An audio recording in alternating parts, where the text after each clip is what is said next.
Bapuliida bano nga bakulembeddwamu Fred Muwema bategeezezza akakiiko ku kino enkya leero nga babavunaana kukola mateeka n'ebiragiro bino mu Mankwetu. Muwema agamba nti bino byonna bano bye bakola bimenya mateeka era bo tebagenda kulonzalonza kutwala akakiiko kano mu kkooti okutuusa nga bafunye obwenkanya. The Electoral Commission is usurping the powers of Parliament by making guidelines or regulations which are purporting to have the force of law. Yes, Saverino Tino Musinje omu ku balooya b'Ambabazi ategeezezza nga bwe bagenda okwongera n'okutwala abakungu bano mu mbuga z'amateeka nga Ssekinnoomu okutuuka nga bafunye obwenkanya mu nsonga zino na buli munnayuganda okulaba ekitangaala.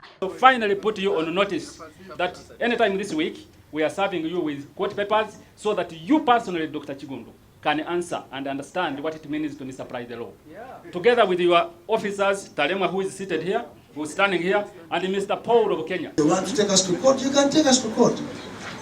But there must be an institution enshrined in law to guide the process of elections in this country, just like other countries. Muwema annyonnyola nti Paalamenti yerina obuyinza okukola amateeka gano so si kakiiko kano. Ssemateeka akirambika bulungi nti tewali muntu yenna alina buyinza kukola amateeka gonna okuggyako olukiiko lw'eggwanga olukulu.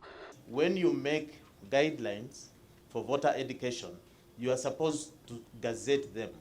So at any rate, when guidelines are made, they should be gazetted.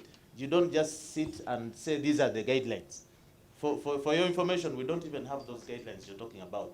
Ku nsonga y'okubeera mu bizimbe, Muwema agamba nti tewali tteeka lyonna liragira muntu waabwe kukola lukiiko mu kizimbe munda newankubadde ng'omuwendo gw'abantu balina okuyita mu lukuŋŋaana oba mu lukiiko lwe. You know very well the case of Church Ambrose, where the Rules Committee made regulations under Article 50 and the Constitutional Court quashed them. So these regulations you're giving here, or guidelines, are going to be quashed because we're going to challenge them.